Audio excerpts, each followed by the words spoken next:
Malcolm is going to read Art's story for us. Thank you, Malcolm. Sure, Linda.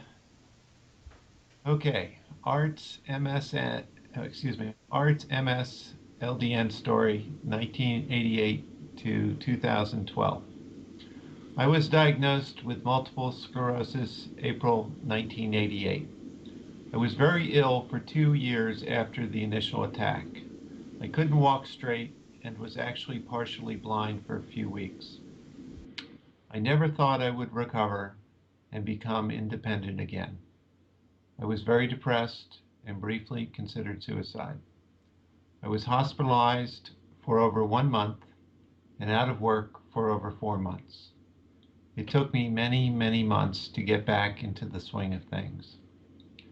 I gradually pulled out of the attack with the help of much IV solumedrol and oral prednisone, which is all the doctors had to offer back then. The crab drugs, Naltrexone, Tysabri medicines were unheard of at that time. I made a full recovery and was symptom free until around 1994. It was as if I never had MS. I was under the care of a neurologist, which in hindsight was a mistake. In 1994 is when I started seeing him again on a regular basis. I was originally diagnosed with relapsing remitting type of MS, but after a few years, the neurologist upgraded it to the next level, called secondary progressive multiple sclerosis. In 1996, there was a very rough winter here in New York. There was a major blizzard followed by heavy snowfall after heavy snowfall. I work as a maintenance supervisor for a real estate company, and part of my job is to see that the snow is removed from their properties. It was a very stressful winter for me, both mentally and physically. My MS returned with a vengeance, and my neurologist put me on Avonex, which I took for over 3 years. Self-injected too. Ouch. I eventually developed neutralizing antibodies against interferon medicines, so my neurologist put me on Copaxone, which I took for over 3 years. He also had me on 8 years of Naltrexone. 8 treatments of Naltrexone. I had many, many IV solumedrol prednisone taper-offs in between all of this. Nothing was holding the MS off. Nothing. He then wanted to put me on beta-seron, and I asked him why, as I thought I was immune towards interferons. He said, well, we have to try something. He also thought about putting me on Tysabri, right before it started harming people and was pulled from the market. It was then I realized he was only experimenting on me and really didn't have any definite answers. I am 6'7" and weigh 240 pounds, but my eyes filled with tears in his office. Fortunately, his nurse saw me and suggested I look into LDN, even though the neurologist was against it. She also suggested Procarin, which I took for a few months.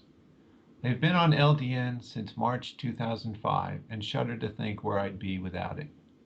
Among other things, it has helped my blurry vision and balance, improved my bladder control, and lessened my fatigue and given me a general sense of well-being. If that weren't enough, it has slowed the progression of my disease. My only regret is that I didn't start LDN sooner than I did. I am certain I wouldn't be dealing with the physical problems I now have.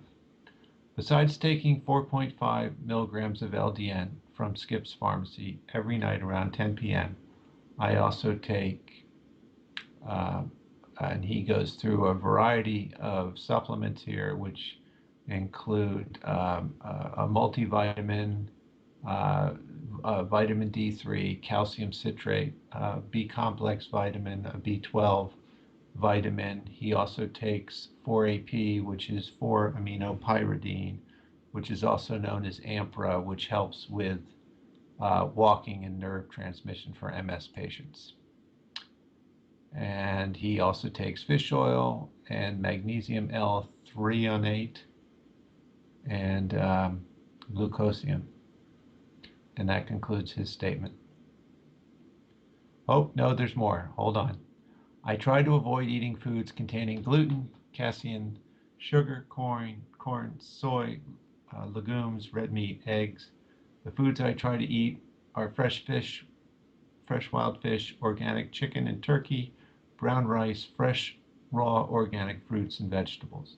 I believe highly in the benefits of coconut oil, tart cherry juice, and stevia. I walk as much as possible, moderate stretching, deep breathing, lift light weights. I use toothpaste free of fluoride and tooth soap. I try to get to bed by 10 p.m. and hope